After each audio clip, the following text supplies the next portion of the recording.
So, hello everyone. Good evening. It's such a pleasure to host this special political Beit Midrash of Shaharit.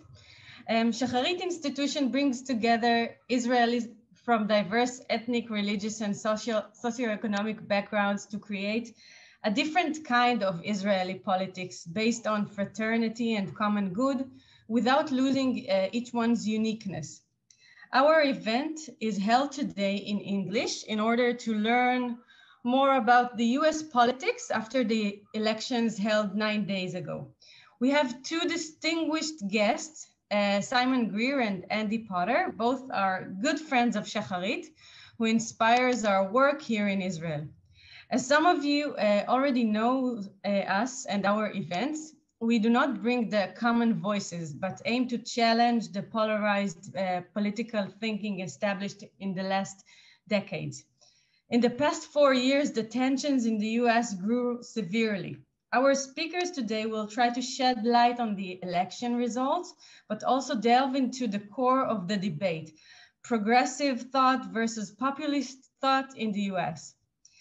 So without further ado, I will present both of our speakers and then they will take charge and start to converse with each other.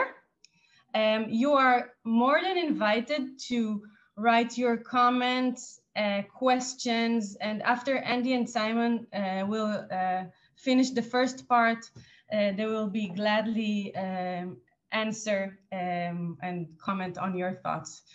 So our first speaker is Simon Greer. Simon is a social change entrepreneur aiming in recent years to bridge the gaps between different social groups, such as conservative rural Trump supporters and urban liberal Hillary supporters, seculars, and evangelical college students. I'm sure Simon will elaborate more. And Andy Potter is the executive director of the Michigan Corrections Organization and the founder of One Voice, a national campaign to experiment with ways of building bridges between communities. So Simon and Andy, thank you so much for being part of this evening. I will now give you the stage. And Simon, I'm here to help you with your presentation once you want to start. So just let me know when and how. So Simon, you're muted and frozen.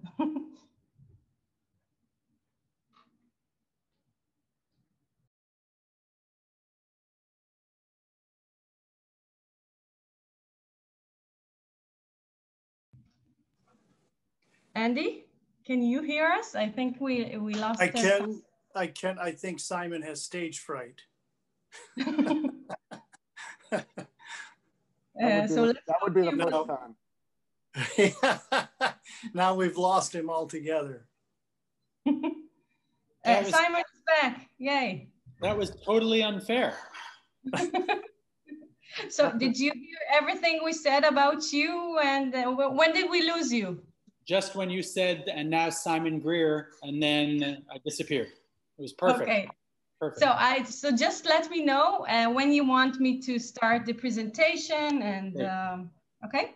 Yep. And I hope I just want to tell our viewers, if you want to use the translation, look at the chat.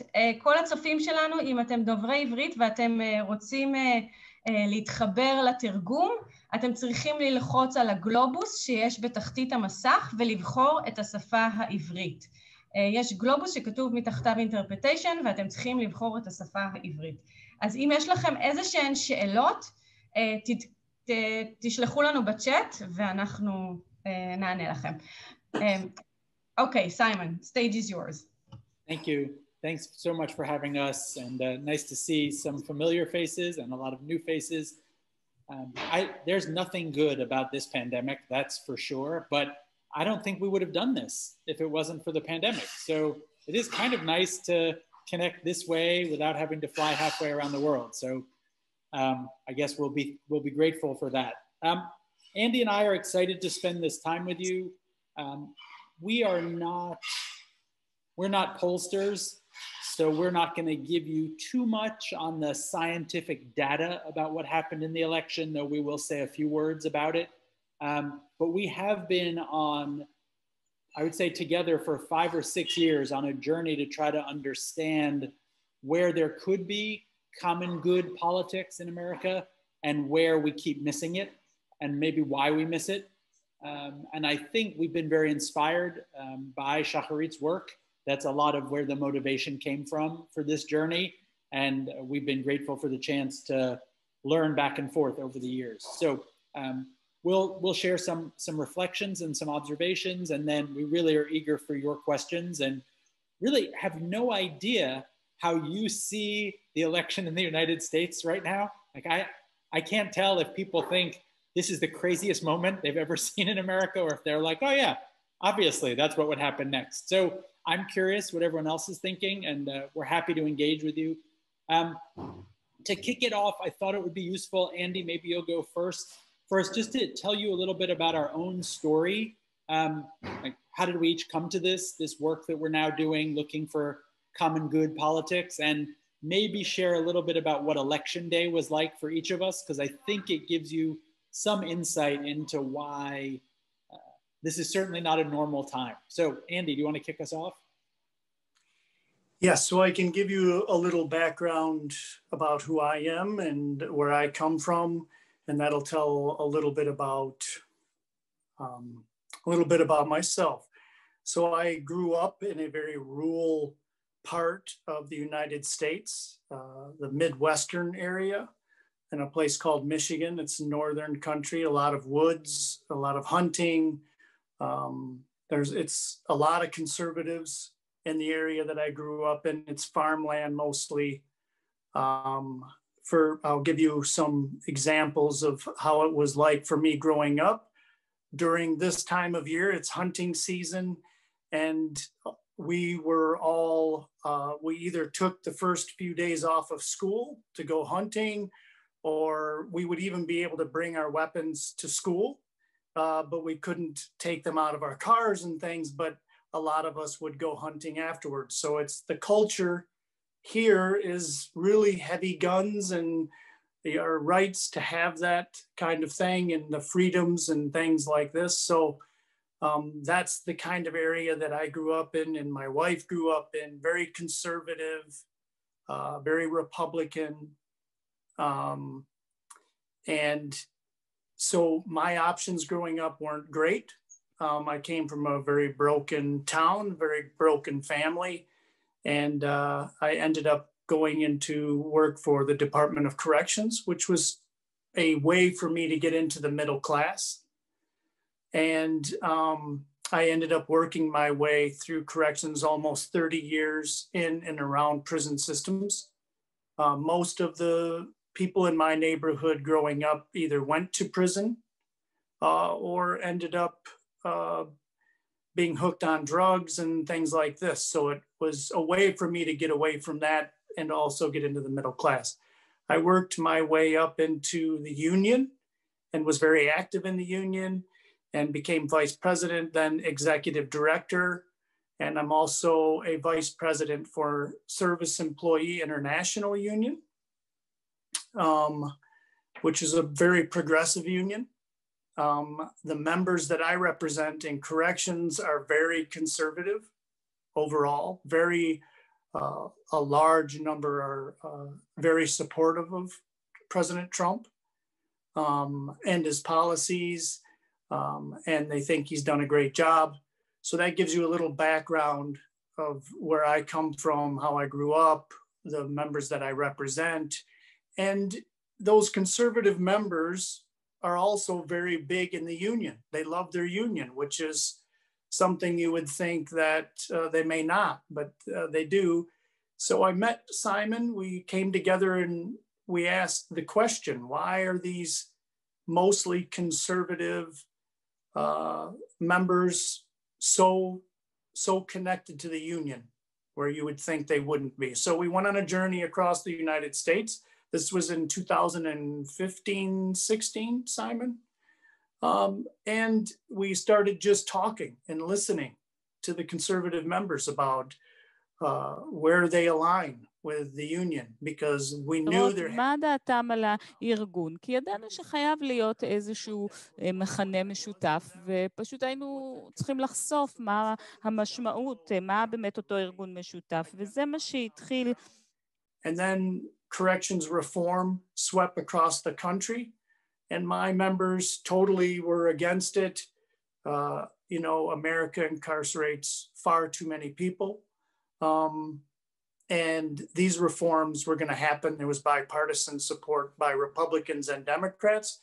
So we wanted to also start to bring those corrections officers together with reformers to figure out where the common ground was there as well. And we knew there was some, just because of the conditions of the prison affects both those incarcerated and those that work there. So we wanted to identify where those places were. So it really sent us on a journey of doing a lot of listening and a lot of bringing folks together to try to get their voices heard by either side. So that gives you a little bit of background of where I'm coming from, I guess. I'll say a word about my own background, and then Andy, let's talk about Election Day a little bit. So I couldn't have grown up in a more different world than Andy's. I grew up maybe in a place that will be more familiar to many of you, the Upper West Side of Manhattan in New York City. My parents were raised Orthodox Jews in the East End of London during World War II. They came to America, they immigrated on a boat in 1965, and I was born in the US. They stopped being Orthodox when they arrived in New York. That doesn't mean they stopped being committed to our Jewish identity, but I didn't grow up with much of a synagogue life. They did send me to Jewish communist summer camp. So I proudly went for many years to a summer camp called Camp Kinderland, where we really was a Jewish communist summer camp. We learned, communist songs and stories and folklore tied in with Yiddish. And our summer camp, our identity there was that Jews are part of a revolutionary struggle. So that's kind of what I thought Jews do. Like, that's what I thought it meant to be Jewish. The result of that was that in 1990, when the Berlin Wall came down, I moved to Poland, which is where my grandparents had fled. I moved there over my grandmother's serious objections. She had no idea why I would possibly want to go back to Poland after she had left there. But I did, and it introduced me to unions. I worked for Solidarity when they became the government. I worked for Lech Wałęsa when he became the first democratically elected president. And it sent me on a journey of really having an undying faith in people. I would say that's what I learned from, I learned a lot of things there, but the most important thing was that I believed in people. And about 6 years ago, after, I would say a good career in social justice, social change work, I got to know Elon from Shaharit, and I got to know Andy. And I had kind of an aha that I had lost my faith in people. I was more committed to being right than I was to people. So I was trying to my organizing strategy was get people who agreed with me. That was how we would make change. I had worked in and around the first term of the Obama administration. And I had the kind of realization that our country was deeply divided and getting more divided. And I was actually contributing to the problem more than I was contributing to the solution. And so I went and I connected with Andy. We had a steak dinner at a nice steakhouse in Washington, D.C. And he took a leap of faith on me and brought me out to Michigan, and we started working with his members. And I think I've learned an unbelievable amount about the part of America that Andy grew up in that was very foreign to the place where I grew up. And with all humility, I would say I also learned a lot about myself and the blind spots I had developed and the certainty I had about certain politics. And that's left me today. I now say I'm a political orphan. I don't really know exactly where I fit in American politics today, but I know I'm completely on the side that believes that when we caricature and demonize and turn the other side into our mortal enemies, that we only guarantee that it will be harder and harder to solve our country's problems, and that I want to spend my energy doing the opposite, trying to find ways to bridge with people who really don't think there's a bridge to be built. Not the people who already want to build bridges, but really the people who are like, I don't want to sit down with those guys. And I think, oh, you are who I want to work with. And so Andy and I have been on a journey to do that. It's not a proud moment for us, I don't think, but we called the 2016 election for President Trump when everyone we knew was saying it was going to be Hillary. Andy will tell you we were wrong this time because we called Trump again. But I will say we were closer than most of the pollsters in how the results ended up being.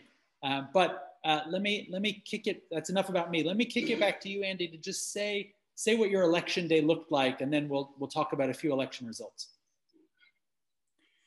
So I'll try to capture this day the best I can. So my daughter is now 18. I have two daughters, and I take them every time I go vote. It's a family tradition. It's a big deal. We take a lot of pride in voting. My entire family was military. And so this was a big event for her to vote for her very first time. But to give you an understanding of what was taking place leading up to this, it was very tense. The election was very tense moving into the actual election day. Some people voted ahead of time, and some people were going to the polls to vote. Most Democrats voted ahead of time through the mail, and most Republicans and conservatives were going to the poll itself to vote. So they were making a point of being there.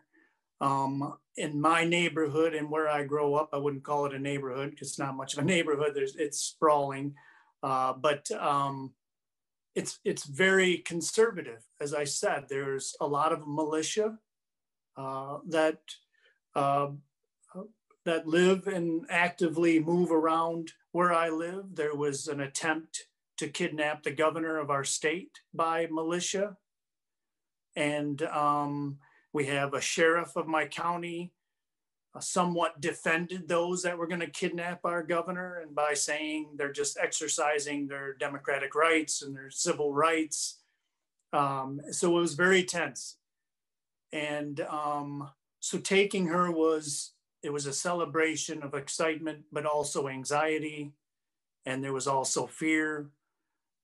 This is the first time that I had went to vote where I had actually brought a gun for protection. I know that sounds very radical, but I wasn't going to go knowing the circumstances and knowing what could happen and not be able to protect ourselves. So it was that kind of a day. There's on our way, it's 2.5 miles away, but on the way, there's, huge Trump signs and flags and bales of hay that read Trump 20. It's like a gauntlet of just Trump signs and flags. And the agreement with my daughter was that if something went wrong, we would try to meet back at the house. Now that's the first time we've had to have a strategy. This is the first time I've had to fear, but she was determined to vote. She wanted to exercise her rights. It meant a lot to her, and so we did, and it ended up in a good place. But that was what my day was like leading into the elections. So you may hear that and think, wow, that guy Andy's kind of extreme. But I got to tell you, so I went a different approach on this one. I left the country. So it has long been my plan not to be in the United States on this election day. I achieved it, took my family, we left the country. And for months, I have been worrying about what will happen with the rising tide of white nationalism in our country, with authoritarianism in our country, with the fact that I thought Trump would win, but I never thought he would concede or leave office easily. And lo and behold, I'm glad I'm not there. I'm sorry Andy is. But it is a super precarious situation. It's almost like it's from a movie, except it's real life. Like when the President of the United States deploys the Attorney General of the United States and the Secretary of State and the majority leader in the Senate, and they refuse to accept the results of an election, that's like, it's not like, you know, my children refusing to accept the results. They are four of the most powerful people on the entire planet, and they won't accept the results. I mean, that is a super precarious place to be. So I think our country is in a precarious situation. Every scenario is that it would only be, you know, it would be unprecedented if Trump doesn't leave. It would be unprecedented if we don't have a peaceful transfer of power. But everything for the last 4 years has been completely unprecedented. So saying something is unprecedented now almost means it's what you should expect, rather than it's unprecedented, it can't happen. So that's the moment we're in. I want to say a word about, I want to move into this electorate, right? The people who voted for Trump, because I think they're a poorly understood and quickly caricatured group. So there was, and Andy, I'll kick it back to you in a sec. There was a point of view that Joe Biden would blow Trump out in this election, that he would sweep him, that finally the Republicans would, and this is a Democratic story, finally the Republicans would wake up, they would understand how bad it is, and they would sweep Trump aside. What we know, and this is maybe the kickoff point for this, the importance of this conversation. Trump had just over 60 million votes in 2016, about 62 million. This time he will come in with well over 71 million votes. So he added 15% to his vote total. That is not a repudiation.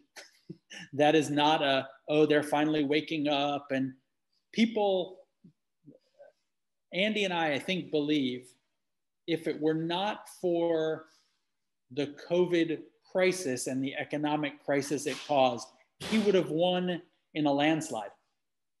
And so the country, the 70 million plus that voted for Trump, they really believe he has delivered.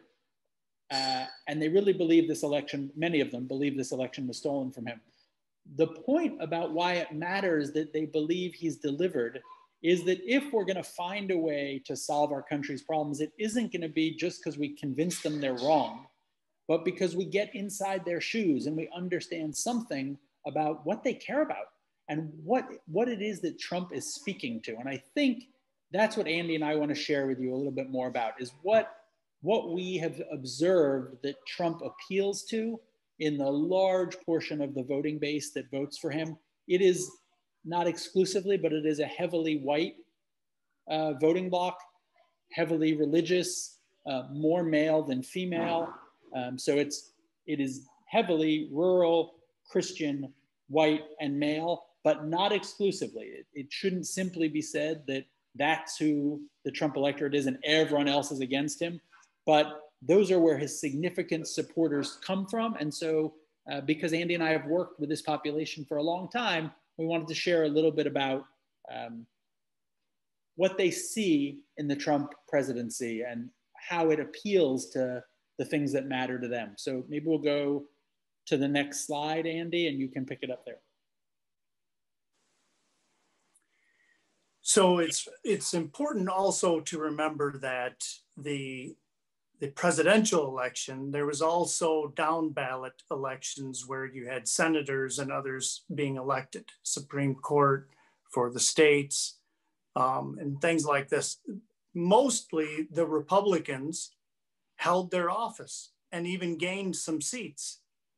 So there's really the policy and what was driving folks to the polls is really things that we have to still unearth yet. But that's an important thing to remember, that it isn't just that the election was just stolen outright. There's folks that advantaged on the right as well. The Second Amendment is a big thing, like I discussed. Living in these rural areas and being able to protect yourselves and have guns is a big part of the culture. It's a big part of their heritage and where they come from. The fact that he crushed ISIS, there's a lot of military here as well. and it was a big deal. These are things that they totally support Trump and believe he was very successful. Police union support was very big. There's been a lot of public discourse around policing and how it's managed in America. And the defund police was a backlash. And it was something that really set off the police unions to get behind Trump. He, without a doubt, unabashedly stepped up and supported them as well. Regulation cuts for manufacturing, the tax cuts for the middle America. A lot of middle class Americans believe the tax cut really was given to them by him. In fact, he signed every check. So they really believe that came, as a part of his presidency. COVID, him leaving COVID up to the states was a big important thing. That led to rights. And a lot of conservatives, especially evangelical Christians, they don't want to wear a mask. They don't want to be told to wear a mask. Now, they might wear one on their own, but they don't want to be told they have to. And so that also was a big backlash. As we all know, President Trump was very reluctant to wear a mask. Andy, the embargoes and yeah, go ahead, Simon. Let me jump in on that for a sec. To me, this is really important. I think for a lot of progressives, when Trump got COVID, it was like, oh, see, we won. We proved the point. He got sick because he's irresponsible. And then when he got better, the progressive line was, well, he had access to great doctors. That's one narrative. But the narrative for conservatives was, this is something most people survive, right? Yep. And he survived it. And you guys, you progressives, need to stop being so precious about this. Like, life is hard. It's tough out there. I traveled down the middle of America this summer and I talked to a lot of people, and there was a really interesting divide. I don't know if it applies so much in Israel, but it was really interesting. There was a distinction, I would say, between people who, when they were worried that our grocery stores wouldn't have food, when you wouldn't have anyone who could come repair your house or deliver your, a meal, that they could take care of themselves. Right? There was a strong feeling like, well, we hunt and we can our own food, and I can fix a wall if I need to. And you city people, that's me, like, you wouldn't know what to do. Like, literally, if there's no food in the grocery store, you wouldn't know how to get any food. And it became a cultural distinction that there's like, and I can say more about what I think on this issue, but what I came to appreciate was this view that there's like a, life is tough out here. You got to figure out how to put things together with your own hands. And if you can't, you can't. And that's kind of, how life should be.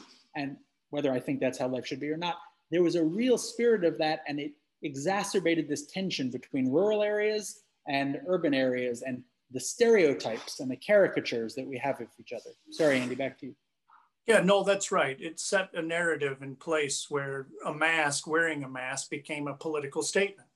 If you weren't wearing a mask, you were making a statement. And so that was the public discourse. And those are all things that the conservative, my members, most of my members, they all believe that had it not been for COVID, things would have been going great. And without a doubt, Trump would have been reelected.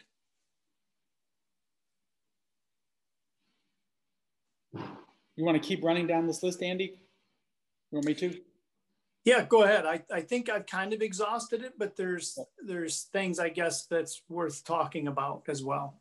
No, I would just say, the in a real twist, and again, I don't know how closely everyone on the call follows this, but for a long time, Democrats and labor were the people who would have been against free trade, right? They would have been for union rights and protecting jobs in America.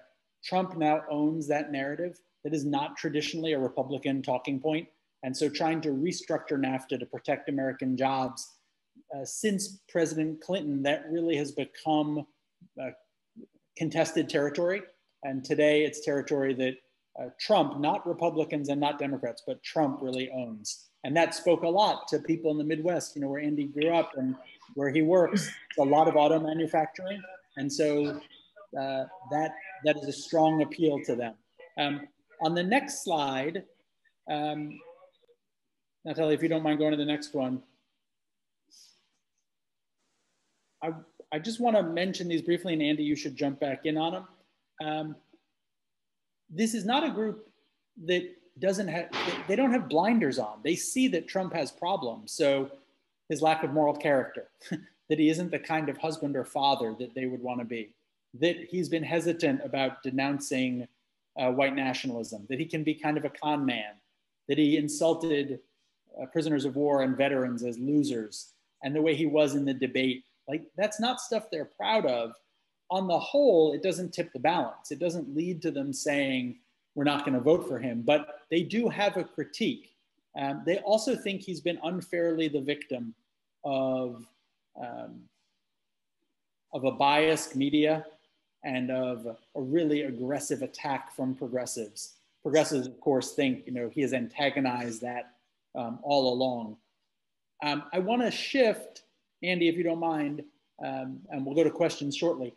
That's a bit about Trump, right? And what people see in Trump. But I think the more important thing is, what is it about Democrats or progressives that have made them entirely not home for so many of these voters, and why we're even in this conversation? Like, on some level, Trump was the least qualified person to ever run for the presidency in the United States.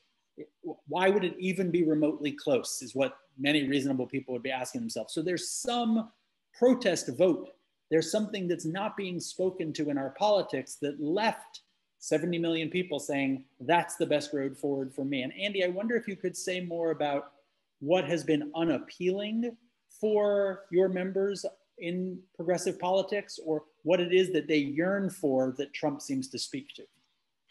Well, I think it's also important to keep in mind a lot of those folks that led to the success of President Trump were also those who went out and supported and voted for Obama, right? And so that's an interesting point. How could they go from supporting Obama for president and then shift and go for Donald Trump, who in some ways, you know, and a lot of my members, we met with many groups of conservatives and just asked the question, what are the things that you think Donald Trump did right, which we listed, and what are the things that you think he could do better or he didn't do?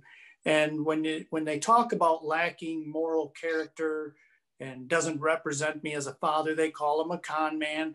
They're willing to overlook some of the same values that they hold dear to themselves because of what he represents against the typical politician, right? And because he speaks his mind, and because he, you know, says it as it is, we hear this over and over again.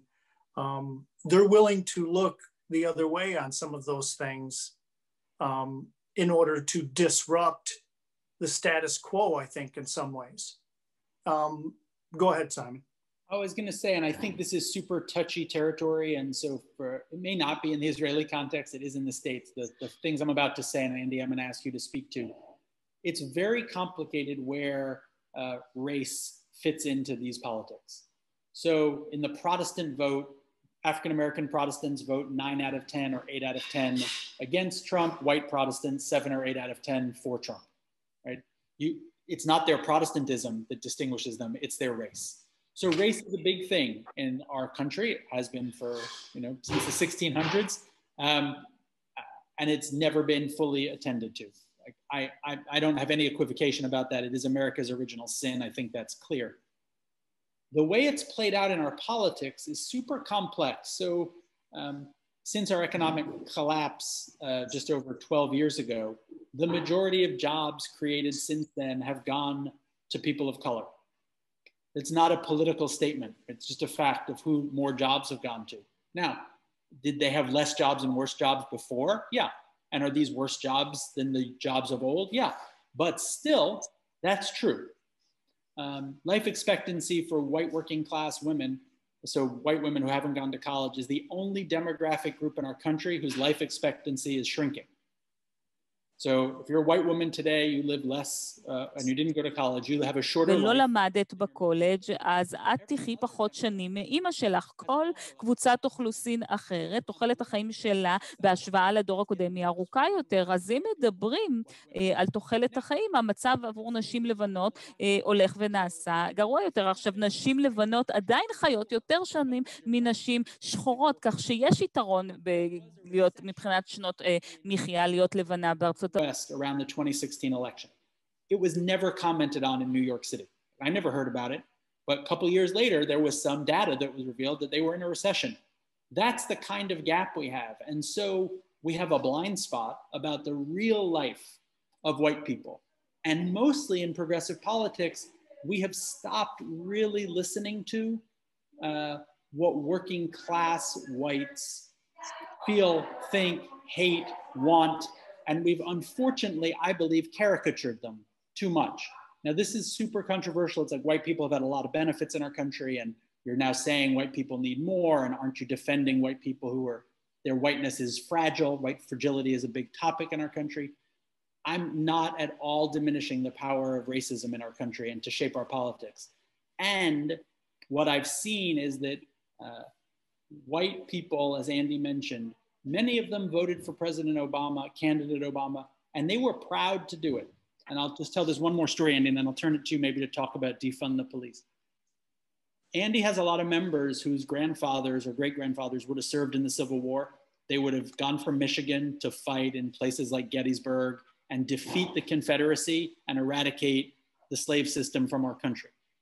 They can be invited into feeling proud of the military tradition they're part of that stood up against the original sin of our country and eradicated it. If they're told that they are simply racists and they have to let go of where they stand in society, let go of their belief in God, their love for the flag, their commitment to their family, they're going to be hard-pressed to do it. If they're invited to see that their family has a legacy of standing up, it doesn't mean they've always done enough, and there's more they can do, and they're invited to do it. I still believe their better angels will prevail. But that is not a popular point of view that I just articulated in a lot of progressive circles. And smart people would tell me I'm naive and I'm wrong. But that is the theory that we've been pursuing. So I would love to get reactions to that when we go to the Q&A. But Andy, do you want to say how that's played out in defund the police and our work around corrections? I mean, corrections reform and now reforming police is big conversation in the United States, and rightfully so. You take corrections reform, for instance. For many years, I've heard spend less on corrections and more on schools, which everybody can get behind and everybody agrees with. The problem with that is it doesn't improve the conditions that people are incarcerated under, and it doesn't improve the conditions for those who work there. Anyone who comes into contact with our criminal justice system understands it's flawed in many ways, and it really exploits and victimizes and does a lot of things that creates stumbling blocks for us to have the conversation, to bring officers into the conversation around reform. They see it as a total threat. So I've been working with Simon for years on how we bring those folks together with reformers to have some common ground that they can work off of to improve a system such as corrections. Policing and reform of policing, I'm just starting to get very involved in that, and I'm working with several groups in the United States around policing. After the George Floyd death, there was a lot of support to take a look at how we reform policing. Where it had to take a step back was when you find policies and things that were being put out by large groups, labor organizations, and Black Lives Matter, where it became defund the police.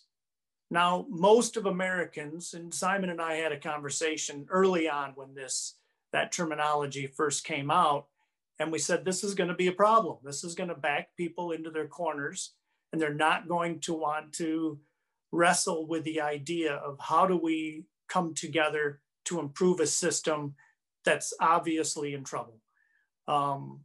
So defund the police is just a good example of where, when you have public policy and political policy, because folks they want a pound of flesh.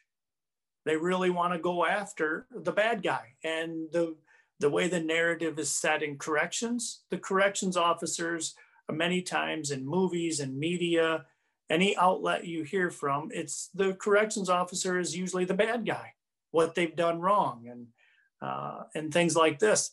And the same with the police. The narrative in America is, it's been glamorized that people should be punished. And it's up to the police and it's up to corrections to make sure people are just punished. So to now try to untangle that and to come back and try to bring those folks all together to a table, it's extremely challenging. But Simon and I both believe that this kind of work can happen. We both believe this kind of work can be done. We've seen it in corrections. We've had a lot of success in corrections. And so we're hoping that same narrative can be moved and switched back around policing. You're on mute, Simon. Let me just chime in with a few points and then we'll go to questions. So we saw it really clearly in corrections, as Andy said. The suicide rate among corrections officers in our country is higher than in any other industry. The post-traumatic stress rate higher than in any other job classification. Literally, the prison system is killing the people who work and live there. But you would rarely find those two sides talking to each other. They have the most, I had breakfast once with Andy and a guy who had served 20 years in prison, in a prison where Andy worked. And like 5 minutes into breakfast, the two of them were off talking like they'd known each other for years because they share a language and an experience. I didn't really understand it, but they shared a world, but they've been pit against each other. Similarly, we know that police can't feel good coming home and having their kids see on the news that, you know, their dad, maybe sometimes their mom, but their dad is part of this racist system. That's not what they want. Most corrections officers, when you ask them why they went into the business in the first place, it was because they thought they could make a difference in someone's life. That is not the story about them. And I have to believe it's true for police as well. Importantly, to remember about our police and our corrections, it's a diverse population. It's not just white, although that is the image we have. A lot of people of color have found a middle-class life where they've had very few opportunities. They've had it in policing. The worst thing we've seen, and I think this is where Andy's biggest fears have been expressed, is that in this name of saving money, so rather than improving the system for the people who live in prison and work in prison, the rhetoric became save money. It allowed for the evolution of private prisons.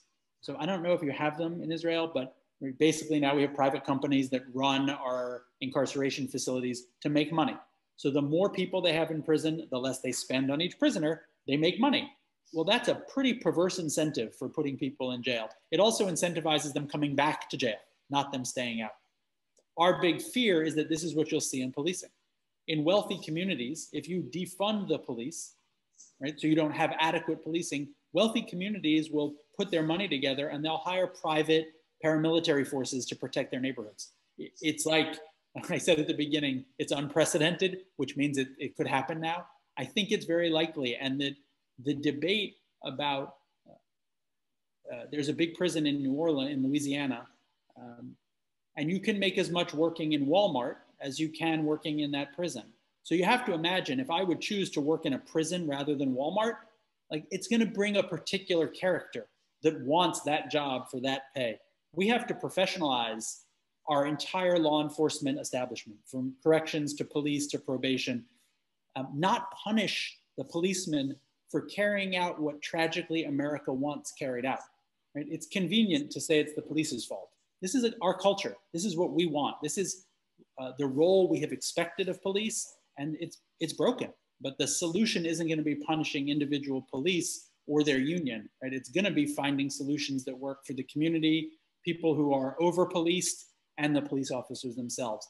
That is a complicated equation. It's what Andy is now working on, and I think we have a lot of faith in it. But it doesn't make you a lot of friends on most sides, at least initially. So no, because it's about investment in human life on both sides of this.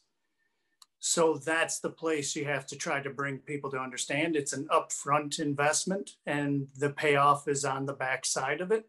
That's the hardest part for them. They would rather just say, it's easy to say, and it's a good slogan too. Don't put money into prisons, put it into schools. Well, who doesn't want to do that, right? And but when you're talking about the investment in the human life and the human aspect of this, that's an upfront investment. It always is, to professionalize this and to bring this where folks want this, where we can change that. There's a lot of work to be done in folks not backing into their corners because they hear defund police or defund corrections, but bringing them back to that table to have that kind of conversation. You guys, there are a lot of great questions in the chat. Should I start tackling them? I know it's a little biased because I can only read the ones that are in English, so I could start there. And mainly they were written in English, but I just want to say, first of all, thank you so much. I think it's very refreshing to hear your talk, your conversation, and your empathy to different types of people and political views, and it's something that is lacking in Israel too. I wanted to tell our audience now in Hebrew, if people didn't manage to capture the interpretation issue, אם עדיין לא הצלחתם להפעיל את התרגום, אז אתם מוזמנים ללחוץ על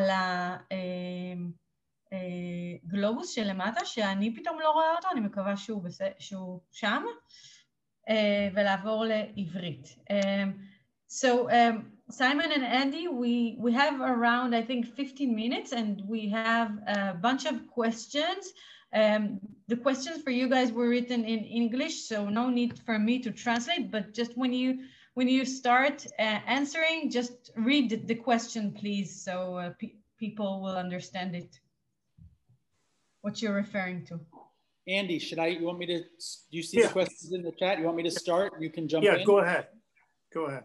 So the first question was, could you elaborate more on conservative values and how Trump is seen as aligned with those values? So I'd say two quick things about that. There was a big shift among evangelical voters from 2011 to now. In 2011, they said that a candidate had to be individually had to have an ethical and moral behavior to be an ethical and moral public leader. 3 out of 4 evangelicals said that. By the end of 2016, they had flipped. 3 and 4 no longer believed you had to be personally ethical and moral to do that as a public leader. So they rearranged their thinking about moral leadership, I would say, in the face of the Trump election. A lot more to say about that. Having said that, I think I've gotten to know some of the guys Andy works with, and I would say they live in a pretty rough and tumble environment. Like, they use a lot of bad words and they raise their voices. And Andy would say that sometimes, after a day at work, they might fight in a parking lot. That's, I believe when President Obama would give a very reasoned and rational explanation of how the global economy and technology was resulting in a lack of opportunity in their town, it was exactly what infuriated them. And when Donald Trump says F the Chinese, right? It's yeah, exactly. Well, that's how our life looks. And so, yeah, F the Chinese. I'm glad someone finally said it. And there's something about how professional and elite it feels in the debate in Washington and in a lot of the media, that I think there's a group of people who, it's not just that their lives got worse in the last 10 years. they feel left behind for 25 years, and that there's much less appreciation. You know, Andy and I often will say, America's a very religious country, right? Among the most religiously observant in the developed world. If you are outside of God, family, and country, you don't make sense to many Americans. And whether it's true or not about progressives, progressives have become framed as they are not the God, family, and country people. So you just don't make a lot of sense. You talk about wages and you talk about healthcare, but like, I don't know, those things matter, but God, family, and country, that's how I make sense of the world every day. And so I think Trump does not embody those in his own life and how he has lived. That's, I think, a fact. But he has done the bidding of God, family, and country. And he has been as rude and nasty as life has been for a lot of these guys. And that can't be underestimated, right? It is a cultural affinity that he's I think, personally, he's a little bit on the authoritarian side, and so are they. Like, they like, you run a prison, you don't run it as a democracy. Like, there's order, right? And I think that in some confused way really matters to them. So, and he's done everything he has said he was going to do in their eyes, right? When he ran for president, he said he was going to build a wall, and he's certainly started to build that wall. And he was going to go after China, and he certainly has. And he says it and does it very publicly. He doesn't make apologies for what he says and how he says it. The political correctness in America was what drove them crazy, just as your point, Simon, was earlier. Yeah. So just let's see. There are feelings about Trump voters. So I've seen this. I think Andy and I saw it in New Hampshire. We saw it in Minnesota for 5 years now. There is this simmering rage, and I mean rage, like people like temple vein throbbing in the side of their head, like fists clenched, this rage that they are disrespected. I had got to spend some time with Sean Spicer, who was President Trump's press secretary, and he just kept saying, like, there is, I mean, you have like first Israel, second Israel, you have center and periphery. Like, you're not unfamiliar with these dynamics. Like, we have a debate about which is our center and our periphery, or which is our first America and our second America. I think African Americans in big cities would say they are second America, but so would white folks out where Andy lives. I think they think that the people on the coasts don't care about them, don't respect them. I had a guy say to me, you know, they show up in this state every 4 years wanting my vote and wanting me to accept everyone else's lifestyle. But no one ever says a word about my lifestyle. No one wants to hear about my fishing or my hunting. We have a friend named Jeremy who Andy worked very closely with, and you'll all appreciate this, I think. He showed me a photo of him and his father taking his son out hunting. And when he handed his father's rifle to his son, it was like a bar mitzvah photo. It was like a passing of the baton, a generational tradition. And no one has any sympathy for that where I live in New York City. None. And you can like hunting or not, but it is like in the culture. And so I think there is this real rage. Now, you could say it's because we elected a Black president, we tried to elect a woman president, and that is definitely in there. So I don't want to come off as saying like, oh, well, that's Simon Greer, who's blind to racism and sexism. It is in there, but it is not the full story. It's not the full story. And when we write off 70 million people as simply racist, misogynist, xenophobic, white nationalists, like, we miss, you know, probably 60 million of them. Andy, do you want to jump in? No, I think that's right. Because they may not support Black Lives Matter, they feel like they're demonized, like they're racist.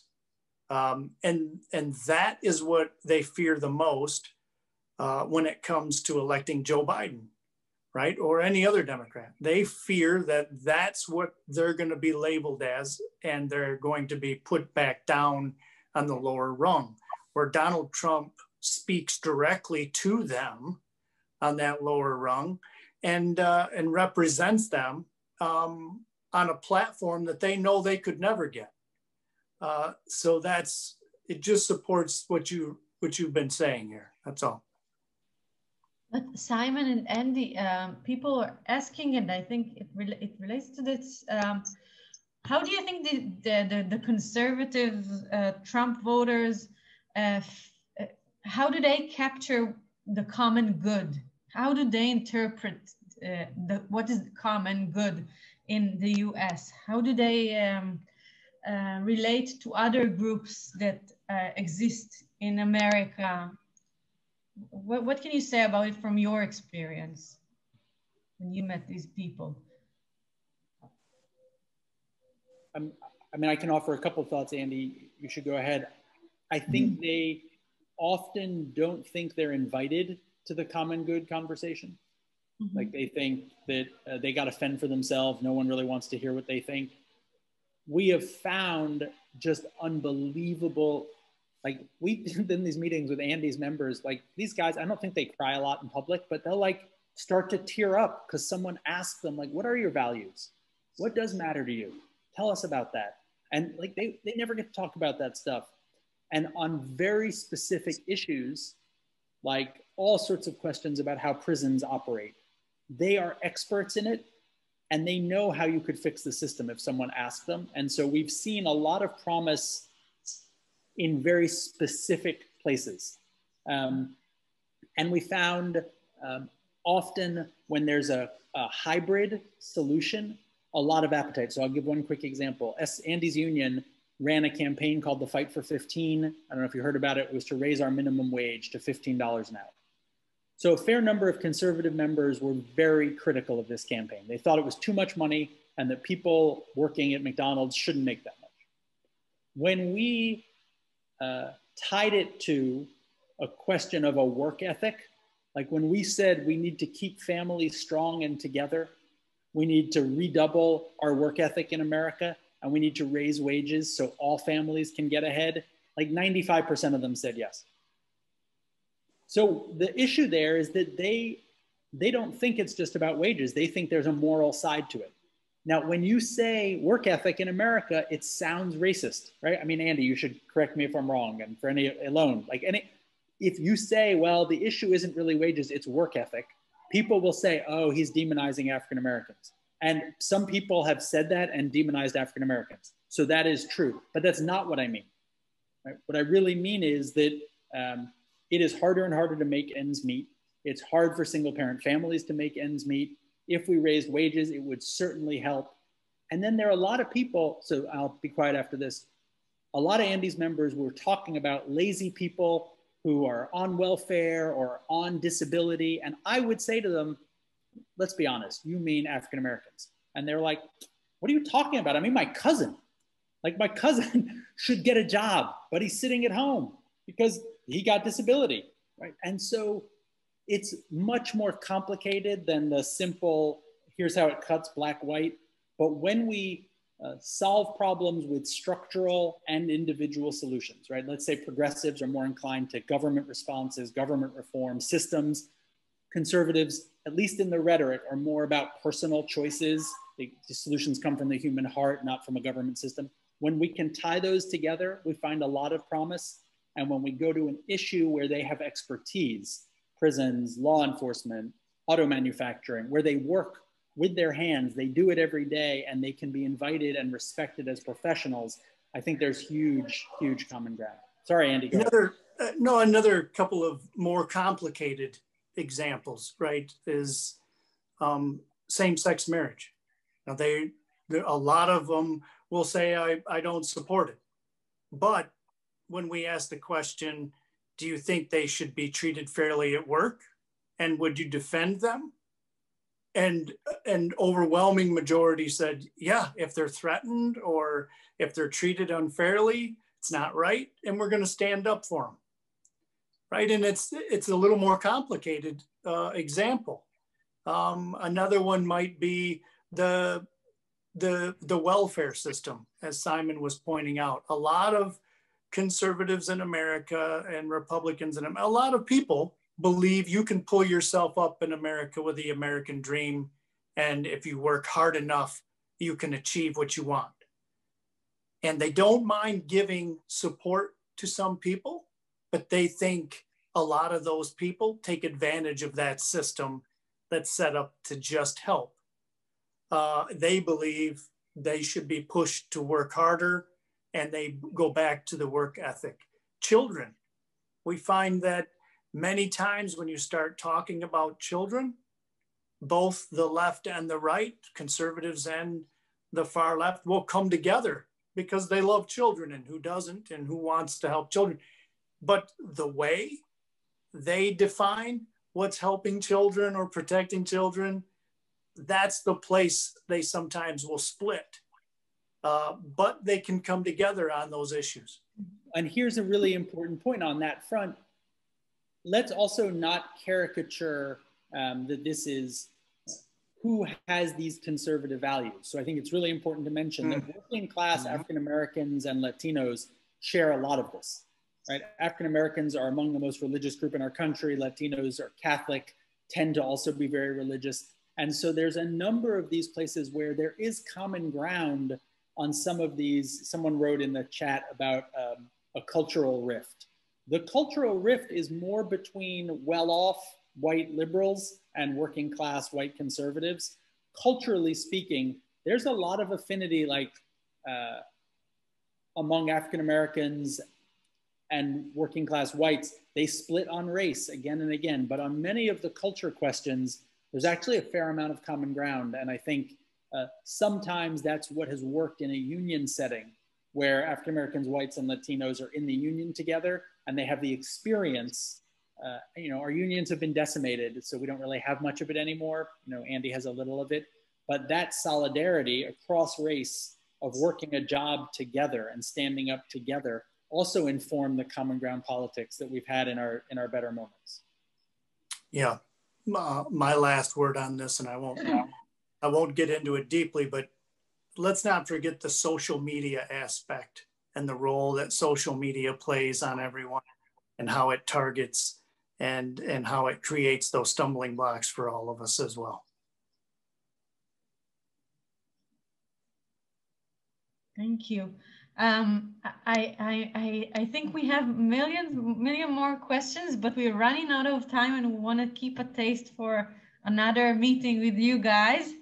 I think the things that you said really touched people and were, as I said earlier, refreshing and new, and it resonates with some of the things that we see here in Israel and the explanations that different parties give to certain political phenomena that we see here in Israel about Mizrahi Jews and Arabs. I think I see many parallels in the things that you are describing, and we can learn. I want to thank you both so much for taking the time and being with us. I encourage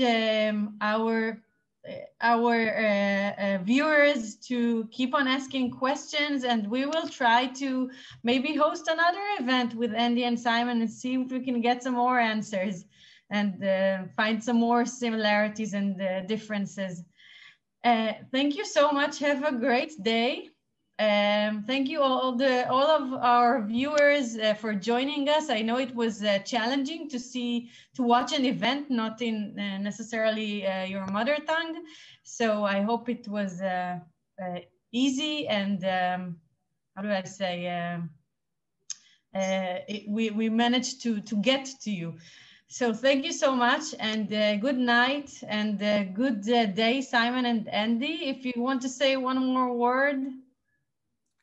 I really appreciate being able to meet and talk to everyone. Ilona, it was great seeing you, and Yaniv, it's good to see you as well. And hopefully we can come back and have some more conversation. I would just say, I see some friends from Shaharit who I've known for a long time, which is awesome. I think Shaharit really, at least for me, inspired a lot of this. Like the time, it's confounding. Like you have a group of working class, I think, as you were saying, Natalie, like Mizrahi voters who vote conservative. And from an American analysis, that shouldn't work. That shouldn't happen that way. And it does. And my learning that got me thinking differently about the states. I think the time I spent in the Haredi community in Israel also got me thinking about all the places where the liberal worldview assumption that I brought to our common good work wasn't what people wanted. So it wasn't common. It's like, that's your thing that you're trying to fit me into, rather than, oh, you actually see the world really differently and I could learn from it. And I think the thing that Andy and I would say, the curiosity and the humility that we brought on this journey, and the thing that's made us least popular, is that we don't think it's about liberals simply changing their message or selling it better or having nicer color scheme. It's finally saying, we don't know the whole story. We're humble enough to know that we don't know how you fix these incredibly complicated problems. We have ideas. We want to offer our ideas, but there are things that people who see the world differently see that could help inform how together we solve a problem. And that is very unpopular right now in America on both sides. And I think that's probably, if there's a legacy to our work, it's having been consistently saying, I just don't know it all. You know something, and together maybe we could illuminate the truth. I think they call it like arguments for the sake of heaven. I think there's a Hebrew phrase for that. But like, to me, it's not about self-aggrandizement. It's about illuminating truth from many perspectives. And until we regain that, I don't know how we solve these problems. But I've seen that when we touch into it, it unleashes things that are very promising. And I've learned a bunch of that from Elon and from all of you. So thank you. Thank you so much. I think that, you exemplified in your work how to create empathy between different kinds of groups and how to listen better. And this is the kind of things that we're trying to do in Shaharit. So I think it's very fruitful, this encounter. I'm glad that the feeling is mutual. So good evening. Thank you so much. Thank you so much, Natalie. Thank you. Bye-bye. Thanks, guys, for you guys. Thank and you. for Shaharit. Yeah, it was fascinating. Thank you for your time.